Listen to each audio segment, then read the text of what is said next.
سلطنت عثمانیہ کے ایک بادشاہ جس کا نام سلطان عبدالحمید تھا۔ سلطان عبدالحمید کی ویسے تو اس کے بہت بڑے کارنامے ہیں، سلطان عبدالحمید کی اس کی بہت بڑی سیرت ہے اور تاریخ بڑی پڑی ہے کہ اس کے کارناموں سے کہ اس نے اپنی زندگی میں روئے زمین پر کیا کیا نہیں کارنامے کیے۔ اس کے اندر عشق مصطفیٰ صلی اللہ علیہ وسلم کی جو شمع، جو روشنی جس کے اوپر اس نے کام کیا، اور پھر سلطنت عثمانیہ کو عروج دینے کے لیے وہ شب و روز جس طریقے سے وہ محنتیں کرتا رہا، اس کی مثال، اس کی نظیر کائنات میں نہیں ملتی۔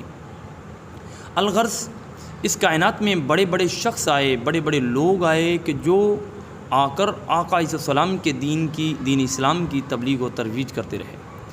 اس میں ایک نام سلطان عبدالحمید کا بھی ہے۔ سلطان عبدالحمید وہ شخص تھا کہ جو ساری رات مصلی رسول پر کھڑے ہو کر اللہ کے حضور سجدہ کرتا، اللہ کے حضور نفل نماز پڑھتا، تہجد پڑھتا۔